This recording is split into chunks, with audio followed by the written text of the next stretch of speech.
áreas ocultas, ¿no es cierto? El área oculta que se superpone aquí en el mediastino y el área oculta que está por detrás del diafragma, ¿no? Son áreas ocultas que no vamos a poder ver en la radiografía simple en proyección AP solamente, ¿no? Y vámonos a la parte patológica. Todo esto ya lo hemos revisado. Ya lo hemos revisado, chicos. Voy a seguir admitiendo personas hasta que... aquí estamos. ¿Ya? Vamos a revisar un poquito de estos patrones. Creo que son patrones los más importantes que tenemos que ver. Los más frecuentes a los que ustedes como médicos generales se van a enfrentar, pues es la neumonía, el neumotórax, el derrame pleural, son los más importantes. Sin embargo, existen otras patologías que ustedes tienen que conocer que existen porque también van a hacer diagnóstico diferencial del dolor torácico y que tienen que saber que existen y tienen que saber qué estudio tienen que solicitar para poder diagnosticar y hacer un diagnóstico diferencial, ¿no? Bien, entonces, vamos a reconocer los patrones anormales más frecuentes en tórax, vamos a conocer un poquito y hablar de ventajas y contraindicaciones de las técnicas de diagnóstico por imagen más utilizadas, ¿no? Para poder reconocer patrones patológicos necesitamos saber cuál es el sustrato anatómico e histológico y fisiológico que los va a producir, ¿verdad? Si no sabemos cuál es el sustrato anatómico, si no sabemos cuál es el sustrato fisiológico, o en este caso, como son patrones anormales fisiopatológicos que hace que se produzcan, no vamos a poder reconocer y no vamos a poder entender las imágenes que estamos viendo, porque son imágenes que están todas en blanco y negro, ¿verdad? Es un tablero de ajedrez. Si nosotros no le damos sentido con los antecedentes clínicos, con la hipótesis diagnóstica y con el conocimiento de la fisiopatología y de la histología, no entendemos los puntos y rayas, las manchas blancas o las manchas negras que puedan verse en una radiografía, ¿ya? Entonces tenemos que hablar de qué elementos están incluidos en el parénquima pulmonar. Acuérdense que hemos hablado que lo más importante que nosotros queremos evaluar en una radiografía de tórax son los campos pulmonares, y los campos pulmonares están incluidos los pulmones. Es el órgano principal que nosotros queremos valorar cuando pedimos una radiografía de tórax. Entonces, histológicamente, ¿de qué tejidos tiene el tejido pulmonar? ¿No es cierto? Vamos a hablar un poquito del intersticio pulmonar, que es el que sostiene al tejido pulmonar funcional, ¿no es cierto? Que está compuesto por los alvéolos, que es donde se va a producir el intercambio gaseoso, y después los conductos, ¿no es cierto? Los conductos que transportan el aire, que esa es la función, transportan el aire, y esos son los bronquiolos terminales, ¿ya? Y todo eso está sujeto y para que no se mueva, ¿no es cierto? Para que tenga coherencia, está en una red muy intrincada de tejido intersticial, ¿ya? Están los tabiques, este es el corte de un lobulillo, un corte tridimensional, y este es un corte de una tajadita, ¿ya? Entonces aquí vemos los tabiques interlobulillares, que es el intersticio. Esto logramos verlo a veces con tomografía, ¿ya? Algunas veces se logra ver cuando está patológicamente engrosado. Si es una imagen normal, no vamos a verlo, pero cuando hay patología y esto está engrosado patológicamente, vamos a ver esto en imágenes, ¿no? Tenemos el intersticio intralobulillar. Acuérdense, esto que parece una loseta es el lobulillo secundario. El intersticio intralobulillar, que son todas esta redecilla blanca que está sujetando los alvéolos. Y tenemos aquí, en la porción central del lobulillo secundario, vamos a tener la arteria y el bronquio, ¿ya? Centrales. Siempre van juntos, arteria y bronquio. Esa es la anatomía, histología normal, ¿ya? Y aquí, dentro de estas celdillas que estamos viendo aquí, ahí van a estar los alvéolos, ¿ya? Y aquí se ve, ¿no es cierto? Aquí están los alvéolos envueltos en estas pequeñas redecillas blancas, que es el intersticio, que es tan tenue que no lo vemos, ¿ya? Los tabiques interlobulillares, por donde van a correr las venas, los linfáticos, y va a haber tejido conectivo, ¿ya? Al centro, el bronquio y la arteria. Esa es la estructura básica pulmonar, ¿ya? Vamos a tener un intersticio entonces que es interlobulillar, vamos a tener un intersticio interlobulillar y vamos a tener un intersticio peribroncovascular alrededor de la arteria y la vena, ¿ya? Que va a forrar todo el árbol bronquial que tenemos, desde la tráquea hasta todas las ramificaciones bronquiales, va a estar rodeado de intersticio también, que lo llamamos intersticio peribroncovascular o axial. Y vamos a tener también el intersticio subpleural, ¿ya? O el intersticio periférico, ¿ya? Y además tenemos el espacio subpleural. Todo eso tenemos que tener en cuenta al momento de ver las imágenes y la patología de cada estructura específica se va a ver de una manera distinta, ¿ok? Entonces, hemos hablado del intersticio, ¿no es cierto? Entonces, aquí tenemos el intersticio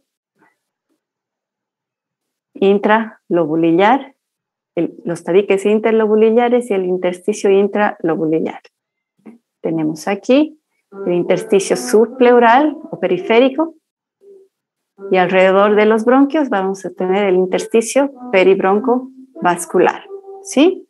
Todos esos tipos de intersticio tenemos.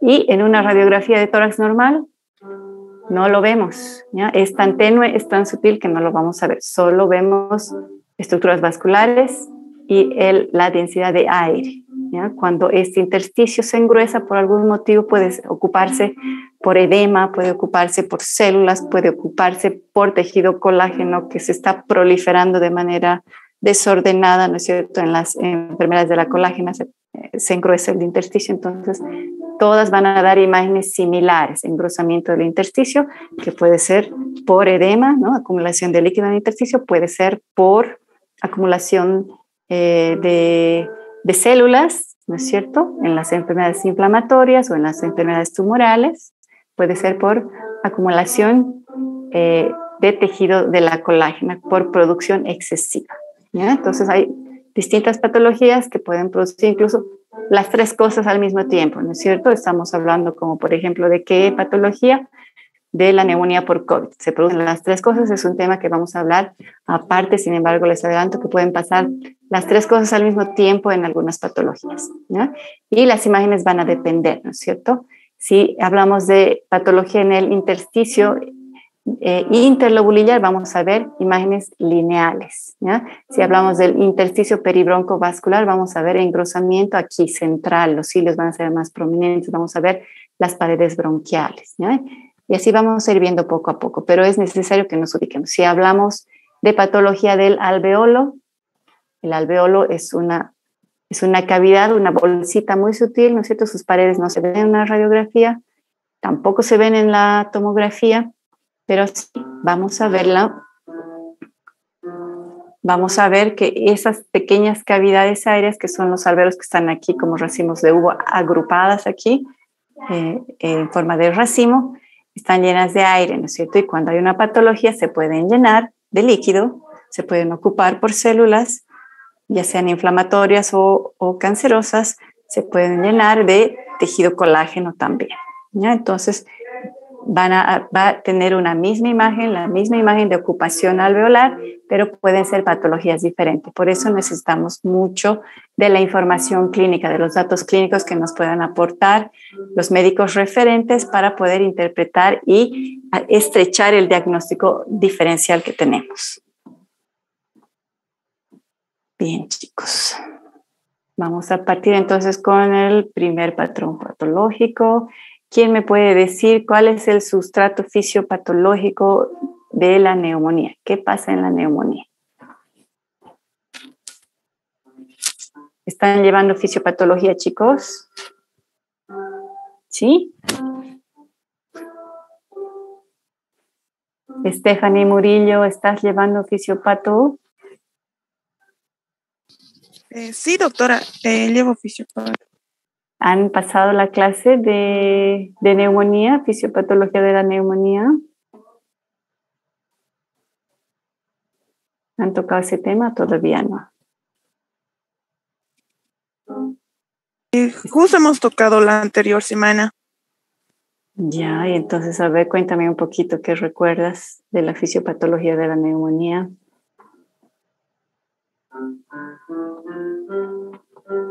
O alguien que recuerde, chicos. Yesenia Fernández Rocha, si nos puedes ayudar.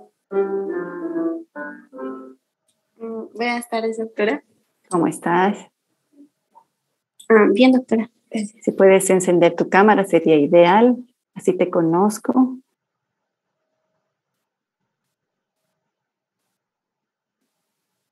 Estoy en doctora en un ratito. Estás ordenando tus almohadas, ¿no? No, doctora, estaba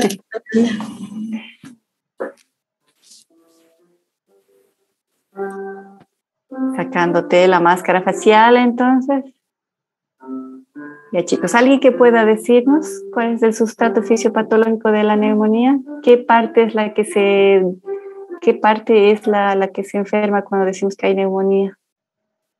Cuando hay la neumonía es un término patológico, ¿no es cierto? Un término clínico patológico que implica, la neumonía implica decir que hay una infección, ¿no es cierto? Generalmente bacteriana, puede ser viral, ¿no es cierto? Pero el sustrato fisiopatológico siempre va a ser el que hay una patología, la parte que está enferma del tejido pulmonar son los alveolos, ¿no? Y nosotros en imágenes, nosotros no llamamos neumonía a todo porque un patrón de enfermedad a nivel alveolar no necesariamente está causado por una infección bacteriana. Nosotros hablamos... Uy, ¿qué ha pasado aquí? ¿Siguen viendo mi pantalla, chicos? Yo he perdido mi pantalla. Sí, doctora, vemos. ¿Se ve? Ya la recuperé yo también. Entonces, nosotros no hablamos de neumonía cuando hablamos de imágenes, cuando describimos imágenes, sino hablamos de un patrón de condensación, ¿ya? Cuando hablamos de condensación, quiere decir que estamos hablando de un patrón de ocupación alveolar, ¿ya?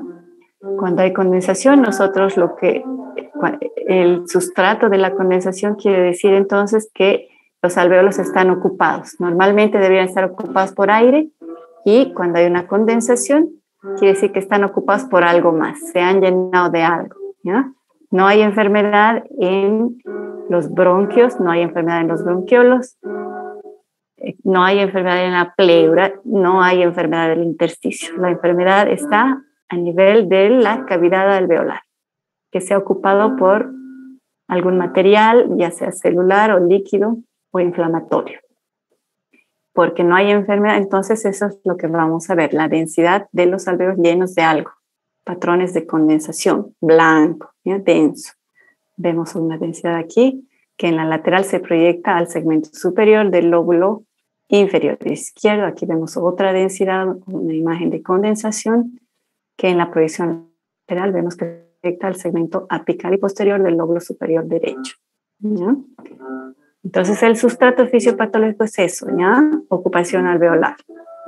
Y como no están enfermos los bronquios están libres. Normalmente los bronquios están ocupados ¿por qué sustancia? ¿Por qué material, chicos? ¿Quién me dice? Surfactante. No escuché. ¿Alguien dijo algo? André Parra, ¿querías decir algo? ¿Es por el surfactante, doctora? Ya tienen no tienen surfactante los bronquios, ¿no?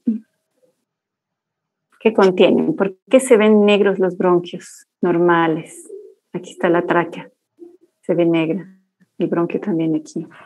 ¿Por qué será que vemos los bronquios negros, radiolúcidos en imágenes?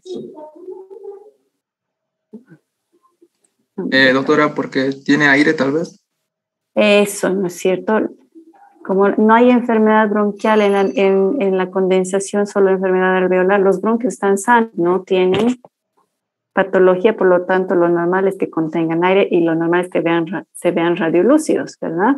Y es por eso que vemos el broncograma aéreo cuando hay una condensación, porque es una enfermedad netamente que afecta a los alvéolos y no afecta a los bronquios, ¿ya? Esa es la explicación del broncograma aéreo. No sé si aquí se puede ver broncograma aéreo. Vamos a ir viendo otros ejemplos, chicos, ¿ya? ¿En cuál estamos? Aquí. Bien, entonces, lo más habitual en una neumonía que sea de origen bacteriano, generalmente la condensación va a tener contornos bastante definidos, limitados por una pleura. En general va a ser única, solamente es múltiple cuando tenemos neumonías por otros patógenos como pueden ser hongos, viruses, o tal vez si es bacteriana, generalmente va a ser un foco único y va a estar, como les digo, limitado a un solo lóbulo. Y si algunas veces las neumonías bacterianas son multifocales y bilaterales, y eso pasa solamente cuando vemos un patrón de condensación múltiple bilateral. Tenemos que pensar en los estafilococos, ¿ya? Solamente los estafilococos producen múltiples focos de condensación, ¿ya? Generalmente es un foco único y delimitado generalmente también por las pleuras. Tenemos un contorno bastante nítido, ¿ya? ¿Cuáles son las complicaciones de la neumonía? Puede producir una irritación pleural y va a haber derrame pleural paraneumónico, ¿ya? Que es inflamatorio en reacción a la presencia de un foco de condensación y va a ser unilateral, ¿ya? Si una neumonía se complica, ¿qué puede pasar? Va a producirse una licuefacción, ¿no es cierto? No responde al tratamiento y el tejido se necrosa y aparece pus ahí y hay pérdida de tejido y se produce un absceso. Una vez que uno trata el absceso, el paciente se cura, ¿no es cierto? Y lo que va a quedar, la secuela de un absceso, es una cavidad aérea que no tiene tejido pulmonar, es una cavidad nada más con paredes gruesas irregulares llenas de aire porque ya se ha tratado la infección y ya se ha reabsorbido la pus. Está limpio de infección, pero tenemos una gran cicatriz con un hueco, una caverna llena de aire en el parénquima pulmonar, ¿ya? Y eso es un neumatocele, esa es la secuela de una complicación que es el absceso. ¿Qué otra cosa puede pasar en una neumonía? Puede pasar que se vacíe o que se perfore un alveolo y puede complicarse con un neumotórax. Eso es un poco más raro, sin embargo puede pasar, ¿ya? ¿Cómo diferenciamos una neumonía? Si ven aquí, esto es un área de condensación, ¿no es cierto? Y tiene contornos nítidos en la proyección lateral. Si la buscamos en la proyección antero-posterior, prácticamente no la vemos, ¿sí? No tiene contornos nítidos, ¿ya? Pero si vemos en esta imagen, ay, ¿dónde está mi cursor, chicos? Ahí está.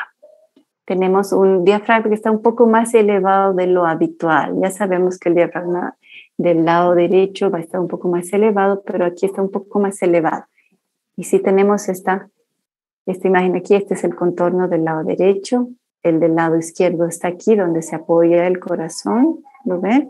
Entonces estoy segura de que este es el derecho y estamos viendo que también está más elevado, ¿no? Y aquí hay un área que puede ser condensante, pero asociada a disminución de volumen y asociada a que solamente en una proyección tiene contornos nítidos y en la otra prácticamente no la vemos. Y ese es el diagnóstico diferencial de la neumonía, que se ve foco de condensación en las dos proyecciones. Siempre vamos a ver la condensación, no importa de qué lado la veamos. La condensación está igual de blanca, igual de densa, ¿no es cierto?, en la neumonía, mientras que en la telectasia solamente la vemos bien delimitada en una proyección y en la otra prácticamente no la vemos. Lo único que nos llamaría la atención aquí es un TN aumento de densidad, pero aquí nos ayuda, ¿saben qué, chicos? El signo de la silueta del que les hablaba en la anterior clase. Si ustedes ven la silueta cardíaca, está perfectamente delimitada, ¿no es cierto? Pero el contorno del lado derecho se perdió, ¿no es cierto? Ese es el signo de la silueta. Cuando se borra el contorno normal, hablamos del signo de la silueta. Se ha borrado el contorno. Aquí hay algo que está superponiéndose, algo denso que se está superponiendo al parénquima cardíaco y en este caso es una atelectasia. Diagnóstico diferencial de la neumonía. La atelectasia también es un condensante, sin embargo hay pérdida de volumen. Esta es una atelectasia del lóbulo medio, miren que ha perdido, se ha vuelto más planito, ¿no es cierto? Ha perdido volumen y un signo indirecto de la pérdida de volumen va a ser la elevación del mi diafragma. También el ilio pulmonar se ha ido más para abajo, ¿no? Y todas las estructuras vasculares, como en un abanico, se cierran, ¿no es cierto? Cuando un abanico se cierra, todo se va a pegotear y las estructuras vasculares también se acercan unas a las otras, ¿no? Esos son signos de pérdida de volumen, signos de atelectasia. Ay, ¿dónde estamos? Bien. Tenemos otra patología que es el neumotórax, ¿no? Entonces, ¿dónde se produce la patología, chicos, en el neumotórax? ¿Quién me puede decir? ¿En qué parte está la patología? ¿En los bronquios? Lorenas, perdón, ¿en la cavidad? En la cavidad pleural. Exacto, ¿no es cierto? Es la cavidad, es la acumulación anormal, patológica de aire en la cavidad pleural, donde normalmente no debiera haber nada, ¿no es cierto? Es una cavidad virtual. ¿No? ¿Y qué es lo que vamos a ver? Vamos a ver la densidad de aire. ¿Ya? Acuérdense que la densidad pulmonar está conformada por todas las estructuras que componen al parénquima pulmonar. Por lo tanto, no solamente estamos viendo el aire y podemos diferenciar fácilmente porque vemos estructuras vasculares, ¿no es cierto? Cuando solamente hay aire, no vamos a ver estructuras vasculares en esa área donde está el neumotórax y la densidad es distinta, ¿no es cierto?, de la densidad de pulmón. Esta es una malísima radiografía, este es un neonato con un neumotórax bilateral, completo a este lado, no hay pulmón, el pulmón se ha colapsado, se ha pegoteado, aquí está todo chiquitito, y aquí el pulmón no se ha colapsado por completo, es un neumotórax menos importante, sin embargo aquí podemos ver cómo hay una línea muy bien definida de diferencia de densidad y aquí esta es la densidad aérea, ¿no? En una tomografía se ve, en 10 minutos se va a acabar nuestra clase, volvemos a conectarnos, chicos, inmediatamente, ¿no? Entonces en una tomografía se ve mucho más claro, podemos ver incluso la línea pleural y la densidad de aire diferente a la densidad pulmonar, a la del parénquima. Esta es una radiografía, este es un adulto, esta es una radiografía con una técnica adecuada. Incluso podemos ver la línea pleural, ¿verdad? Y aquí no se ven estructuras vasculares, por eso sabemos que es un neumotórax. Además que el neumotórax, si ya nos acordamos que por convención las radiografías de tórax se toman de pie, sabemos que el aire se va para arriba. Entonces, ¿dónde tenemos que buscarlo primero? Siempre en los ápices pulmonares, que es donde primero se va a acumular, ¿no? Más ejemplos de neumotórax. Otro neonato. En los neonatos las fotos son muy, muy malitas porque pues están enfermitos, no nos hacen caso, no inspire, sonríe, quédase quieto, parece, ninguna de esas cosas nos hacen caso. Entonces son radiografías en las cuales tenemos muchas limitaciones y por eso tenemos que tener muy buen manejo de todas las patologías, muy buena información de parte del médico tratante para poder solucionar los problemas puntuales que se quieren resolver con la radiografía, ¿no? En este caso, este niñito se nota que la está pasando mal porque tiene un tubo endotraqueal aquí, tiene otro tubo aquí probablemente es un tubo de drenaje pleural para drenar su neumotórax y vemos igual la imagen de neumotórax. ¿ya? Y este neumotórax aquí, miren cómo está desplazando todo el mediastino hacia la izquierda de la línea media. Este es un neumotórax a tensión. Miren que no necesariamente tiene que estar completamente colapsado el pulmón para que se produzca el neumotórax a tensión, que es una complicación del neumotórax que tenemos que aprender a diagnosticar, ¿no es cierto? Porque puede producir la muerte a poco tiempo al paciente si es que no le ponemos un tubo de drenaje pleural con sello, ¿no es cierto?, a presión negativa. Se muere en unos minutos este paciente porque comprime el otro pulmón, que lo colapsa, comprime el corazón, que no puede latir, no puede mandar sangre al resto del cuerpo y con esto nuestro paciente se muere. Entonces tenemos que ser capaces de diagnosticar los neumotórax a tensión siempre en una radiografía, ¿no? Desplazamiento de las estructuras de la línea media, desplazamiento de la tráquea y diagnosticar el neumotórax, la causa, ¿no es cierto? Tenemos aquí la tomografía, otro neumotórax, se ve muy clarito, ¿verdad? Habitualmente nosotros vamos a hablar de un neumotórax importante cuando tengamos más de 2 centímetros de distancia desde la pleura visceral hasta la pleura parietal. ¿Ya? Hay distintas formas de medir, semi-cuantitativas, digamos, ¿no? De cuantificar el neumotórax en leve, moderado, importante, pero lo más importante que nosotros tenemos que descartar es que no esté a tensión, chicos, ¿ya? Y los signos son el desplazamiento del mediastino. Bien, otra patología, chicos, el derrame pleural, que es muy frecuente de verse distintas patologías, ¿no es cierto? En este caso, lo que el sustrato fisiopatológico pues es la acumulación de líquido en el espacio pleural, ¿verdad? Puede ser líquido inflamatorio, puede ser exudado, puede ser trasudado, puede ser sangre, puede ser pus. ¿Qué más puede ser, chicos?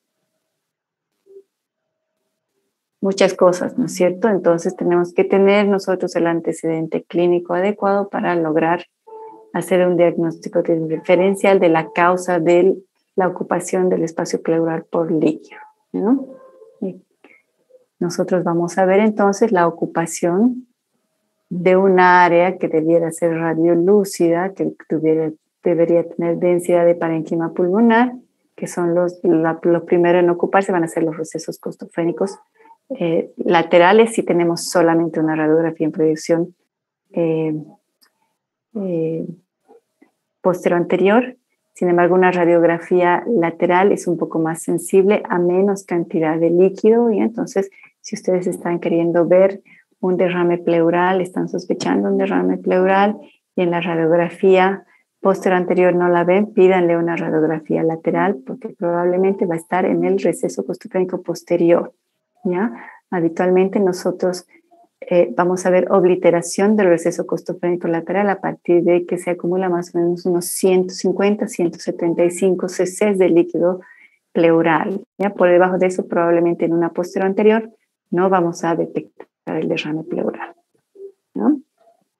También si es muy poca cantidad de derrame pleural, podemos nosotros poner al paciente en decúbito lateral y hacer una radiografía con rayo horizontal y el hemitórax en el cual nosotros estamos queriendo valorar si hay derrame pleural, ponerlo pegado a la camilla y vamos a ver la acumulación de líquido en la porción lateral del tórax, ¿no es cierto? En situación dependiente, porque por gravedad vamos a poder desplazar el líquido ahí, ¿no?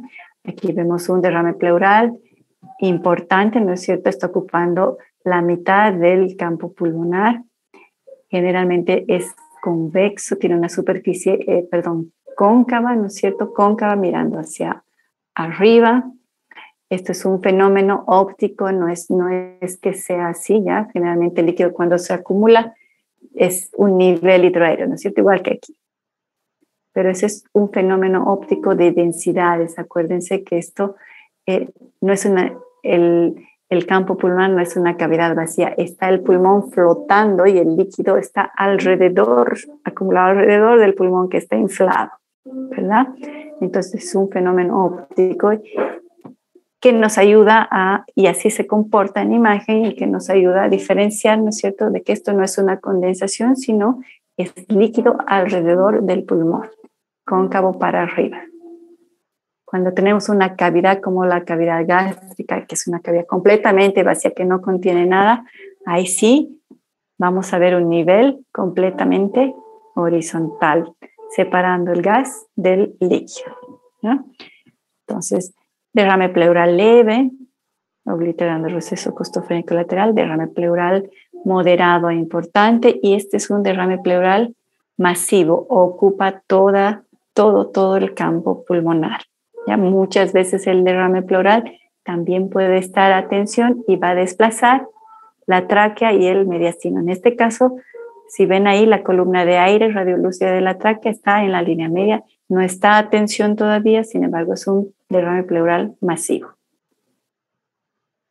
Los derrames pleurales pueden ser de causa inflamatoria, infecciosa, tumoral, ¿no es cierto? Enfermedades de la colágena también pueden producirla, ¿ya? Generalmente los infecciosos son unilaterales, los tumorales también son unilaterales, por aumento de la presión hidrostática, como en la insuficiencia cardíaca congestiva, van a ser siempre bilaterales y asociados a otros signos de congestión pulmonar.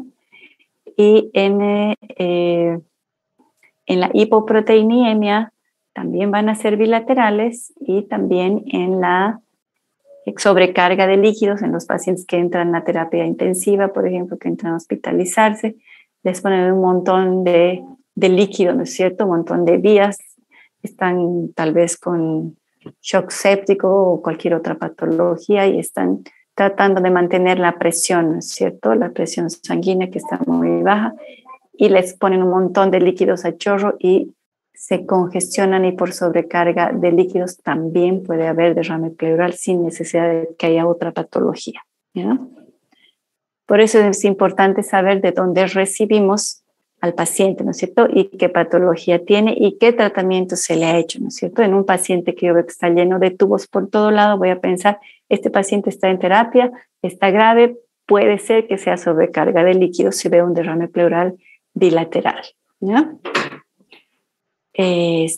Por eso son importantes el conocer también las sondas, para qué sirven, de qué son, a dónde van, ¿no es cierto? Por ejemplo, es un catéter venoso central que está ingresando está en sitio de proyección del trayecto de la vena subclavia, y su extremo distal está en sitio de proyección de la vena cava superior a nivel de su tercio medio.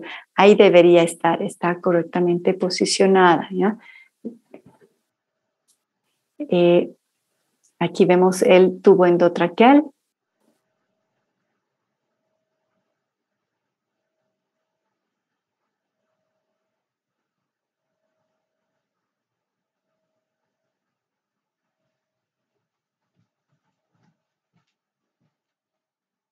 Entonces, creo que ya he admitido a todos los que quieren participar de la clase, y nos habíamos quedado en la número 65.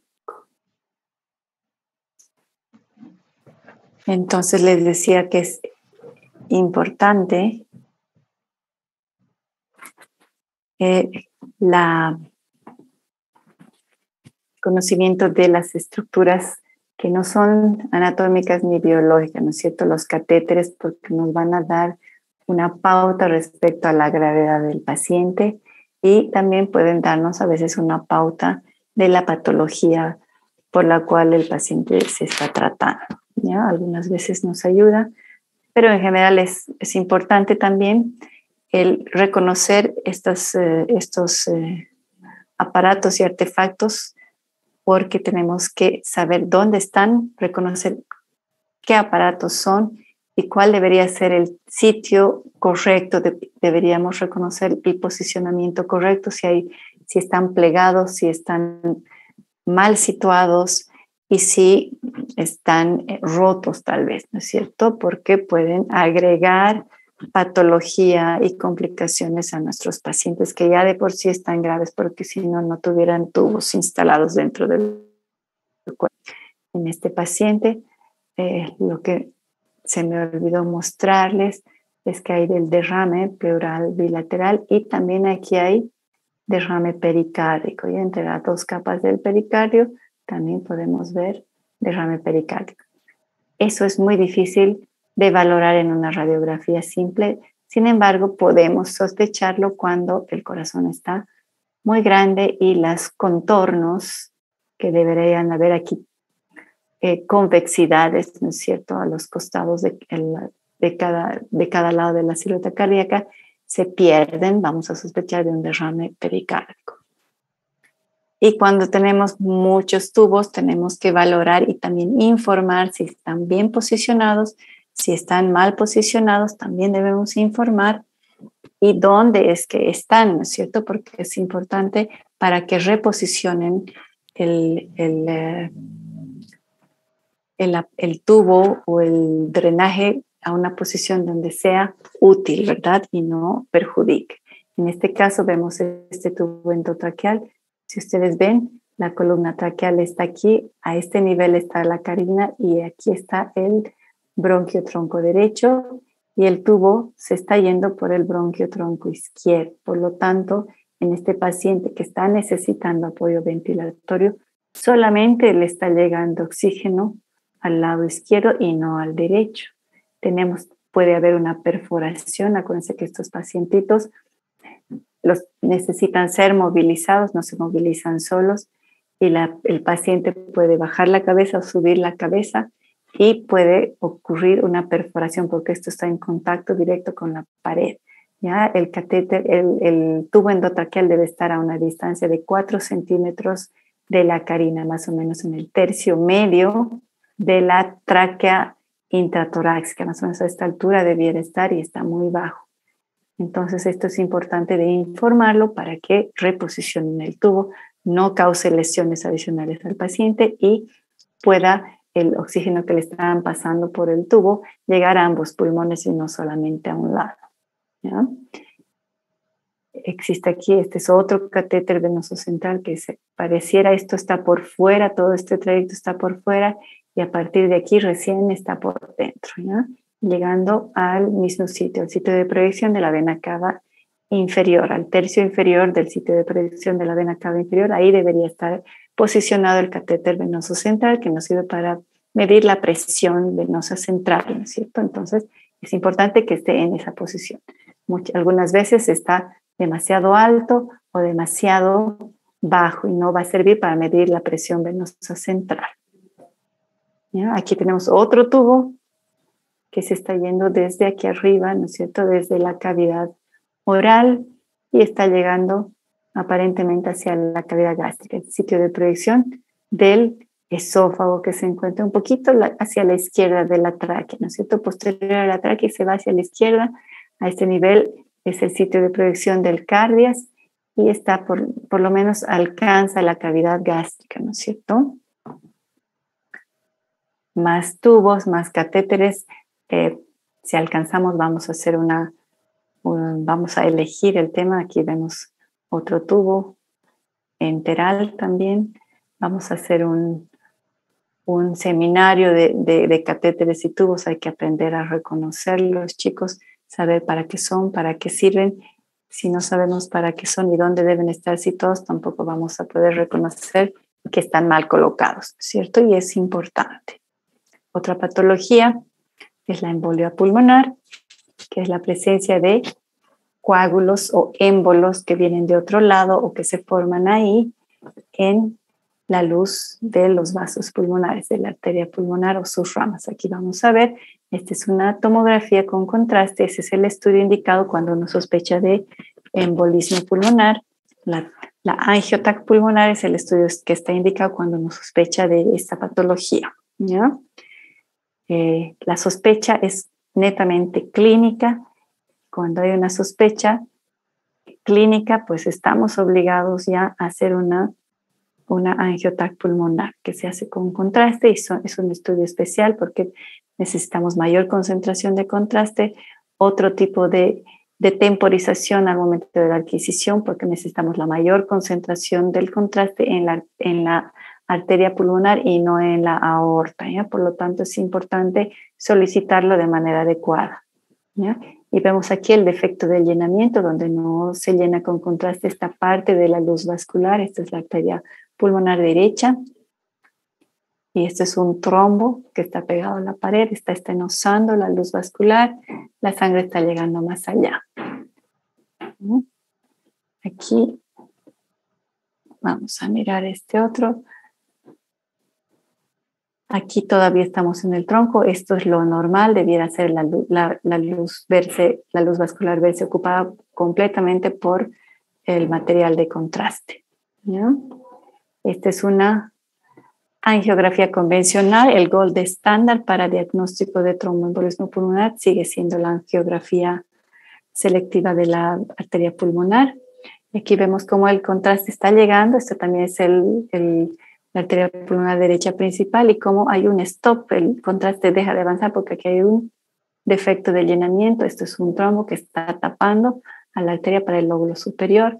Y aquí también vemos trombos, defectos de llenado en la arteria para el lóbulo inferior. Es un trombo que está obstruyendo parcialmente, ¿no es cierto?, la arteria, porque todavía se puede ver algo de contraste hacia distal que está llegando, ¿ya? ¿Qué se ve en una radiografía simple? A veces no se ve absolutamente nada, por lo tanto la sospecha es clínica, chicos, de tromboembolismo pulmonar.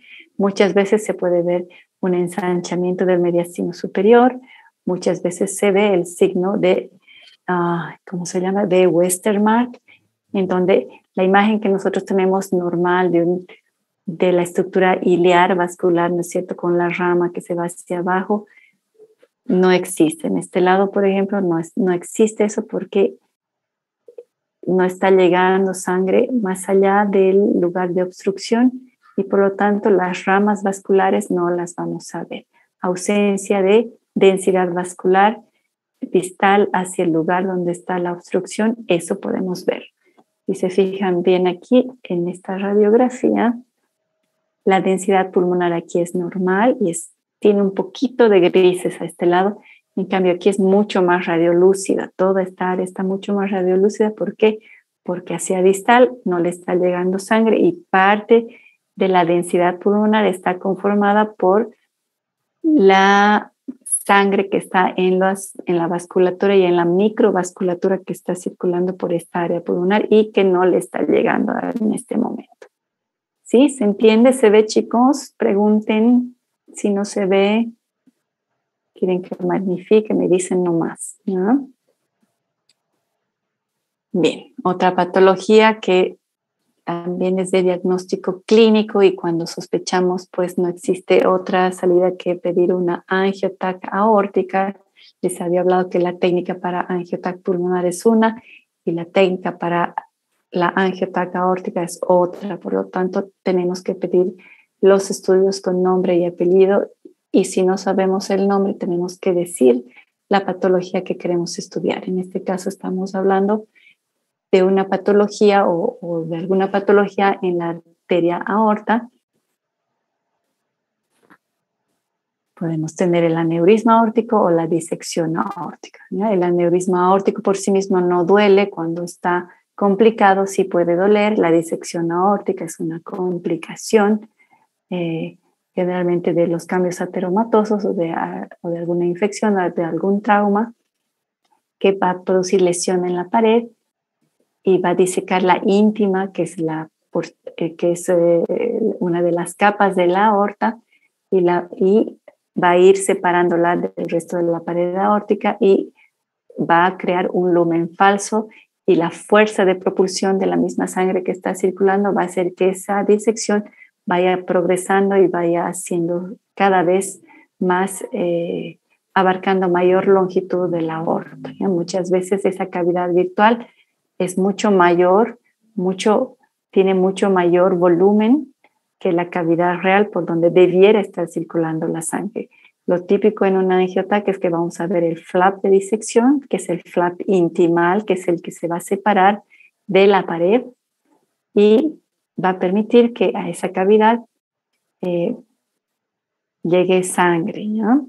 Esto puede producir dolor torácico. Muchas veces podemos ver una radiografía generalmente normal, porque esto está dentro del mediastino. Acuérdense que toda esta parte no la vamos a poder discriminar en una radiografía, pero sí la sospecha es clínica, debemos nosotros actuar rápido y pedir una angiotac, ¿ya? En el caso del aneurisma aórtico, lo que sí podemos ver cuando es un aneurisma en la aorta torácica, podemos ver un ensanchamiento del mediastino superior determinado precisamente por el aumento de calibre focal o tal vez difuso de la arteria aorta. En este caso estamos viendo un aneurisma a nivel del segmento transverso de la aorta, ¿no? Un aneurisma sacular. Esta es una angiotac, una reconstrucción 3D. No siempre las reconstrucciones son muy bonitas.